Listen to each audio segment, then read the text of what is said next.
नवा अध्याय। श्री महाभारत खिलभाग हरिवंश के अंतर्गत हरिवंश पर्व में वैवस्वत, मनु, यम, यमी, यमुना, अश्विन कुमारों एवं शनिश्चरों की उत्पत्ति है। बोलो कृष्ण कन्हैया लाल की जय। वैशंपायन जी कहते हैं, शत्रुदमन कश्यप जी से दक्ष की पुत्री में विवस्वान उत्पन्न हुए और त्वष्टा की पुत्री संज्ञा देवी उन विवस्वान शूर की भार्या हुई।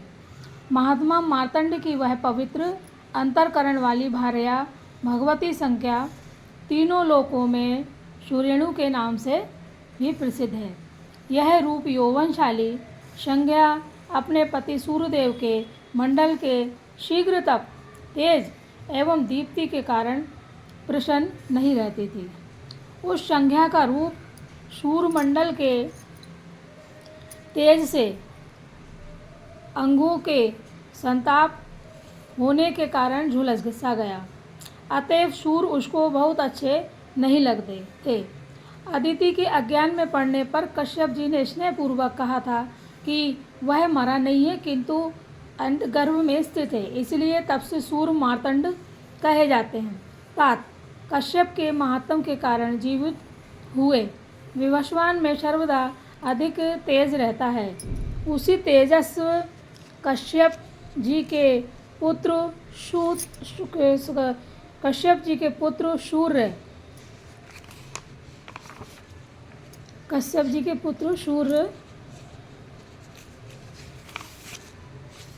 तीनों लोकों को तपाते रहते हैं। कुरुवंशी राजन तपाने वालों में श्रेष्ठ आदित्य ने संज्ञा के गर्भ से 2 प्रजापति और 1 कन्या, इन तीनों संतानों को उत्पन्न किया। उनमें एक प्रजापति तो विवस्वान सूर्य के पुत्र वैवस्वत मनु थे और दूसरे प्रजापति श्राद्धदेव यम थे। इस तरह यम तथा यमुना नामक 2 जुड़वी संतान उत्पन्न हुई थी। तदंतर संज्ञा ने सूर्य के कठिनता से सहने योग्य तेजस्वी रूप को देखकर उनके तेज को ना सह सकने के कारण अपनी छाया को ही अपने समान नाम और रूप वाली बनाकर तैयार कर दिया।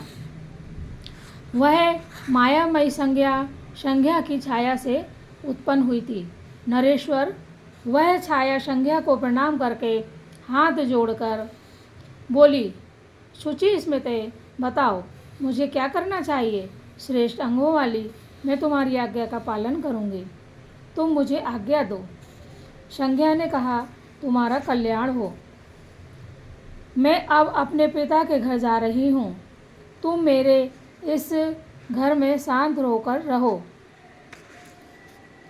यह मेरे 2 पुत्र हैं और यह एक सुमध्या सुंदर कटी वाली कन्या है। इनका तू ध्यान रखना और इस रहस्य को भगवान सूर्य से कभी ना बतलाना।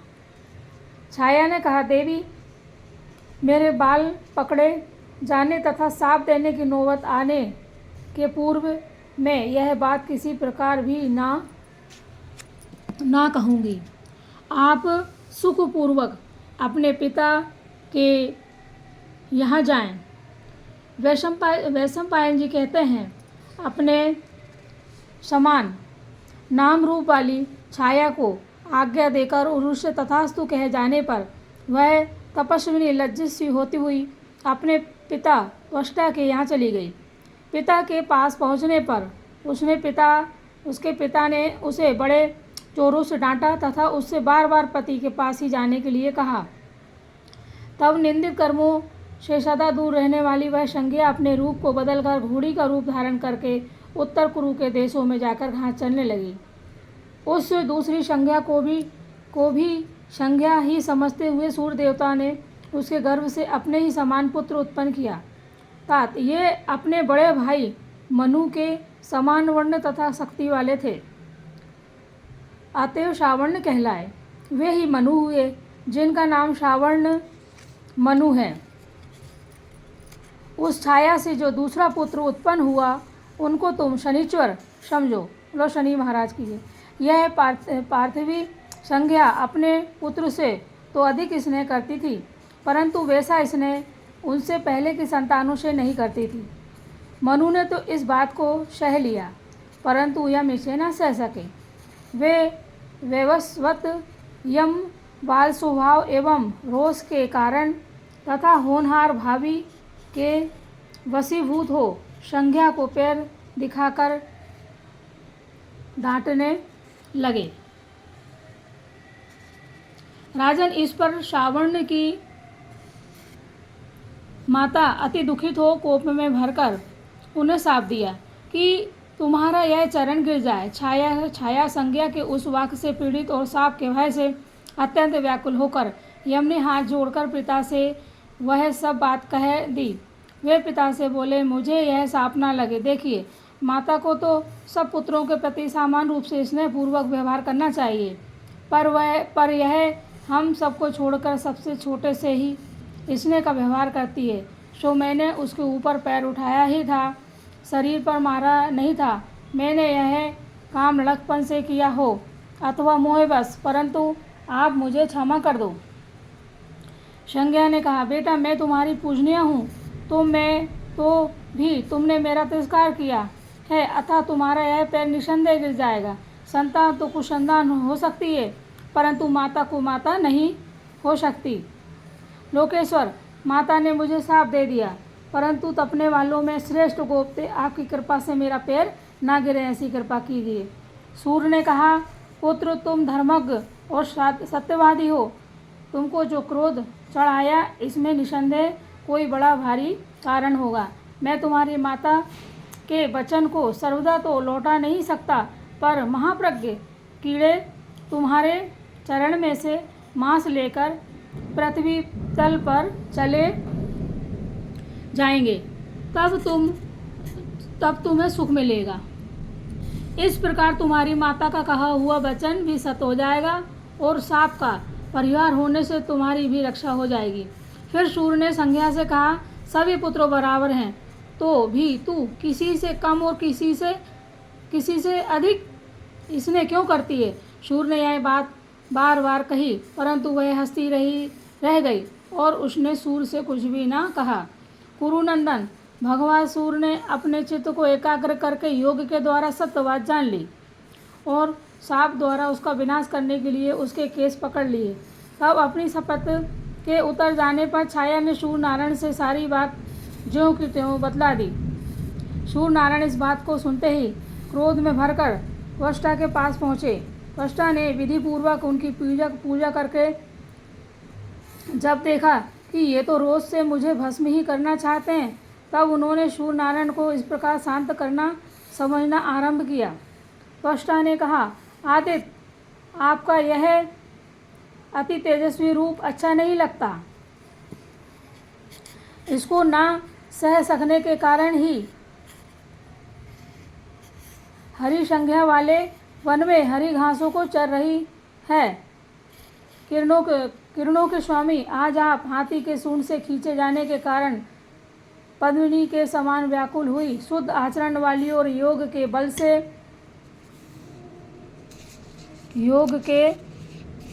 से संपन्न, अतएव योग से घोड़ी का रूप धारण करके सदा तप करती हुई, पत्तों का आहार करने वाली,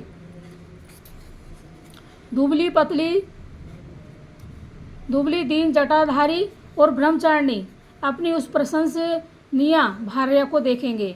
देवेश, यदि आपको मेरी बात ठीक लगे तो शत्रु दमन में आज आपके रूप को मनोहर बना दूं।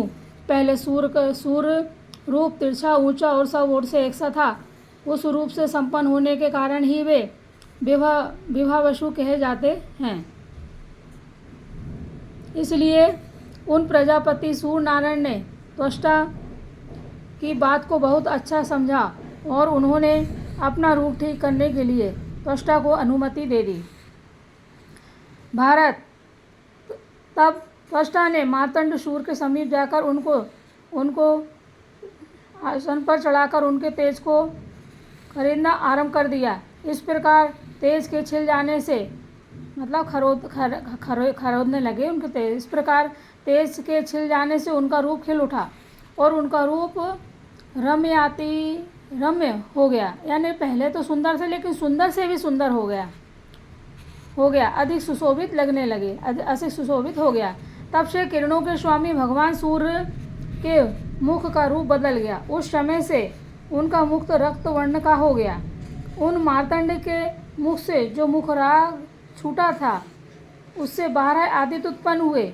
उनके मुख से धाता, आर्यमा, मित्र, वरुण, अंश, भग, इंद्र, विवस्वान, पूषा, 10वें पर्जन्य, त्वष्टा, 12वें विष्णु उत्पन्न हुए, जो अंत में प्रकट होने के कारण सबसे छोटे होकर भी गुणों में सर्वश्रेष्ठ है।